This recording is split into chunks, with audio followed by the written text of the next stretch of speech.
Hello everybody. Today we're going to talk about important factors when considering an energy upgrade to your historic or vintage home here in the Northwest. Is there a specific type of construction and home that you feel like is the absolute best for all of the house science that you know? That might be kind of a loaded question. I don't know if you can answer that or not, but I'd say that was a reasonably loaded question, yeah. I would say it's also very difficult, and that's why it's a good question. I would say that, if we look at resources and where they're easiest to find them, right? I would say that brick happens to be a real popular thing in Texas because brick's nearby. So I would say that there are things about resources and skill sets that drive that. Other parts of the world, you'll see very different housing based on the skill set of what you have to work with. So I would say that there's new insulation materials, there's innovations in glazings. We see some amazing innovations in heating and ventilation, cooling equipment.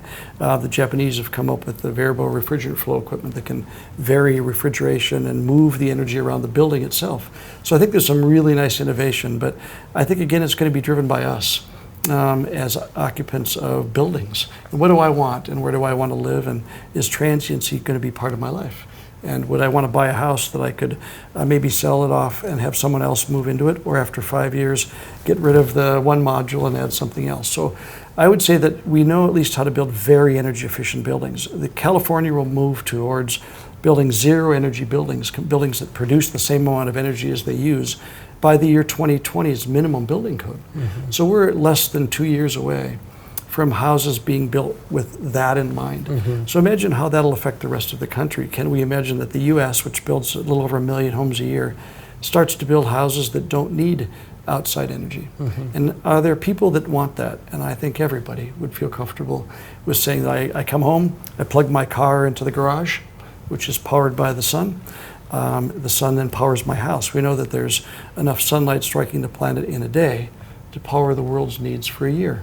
So if we can capture those kind of things by, water resources here, other resources in Arizona, we're building solar plants down there. It's probably not what we're going to build here. Not that there's not much sun here, but it's interrupted. There isn't much sun. It's a little interrupted, yeah. So I would say that there's going to be a nice balance between where we are and what's right, both for architecture as well.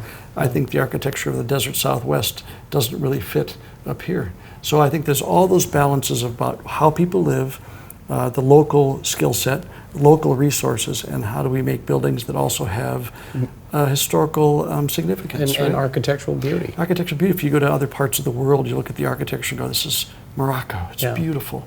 Or Paris. Those places all have a flavor about what that culture has brought to it, and I hope we don't lose that by homogenizing buildings. We're still keeping them interesting.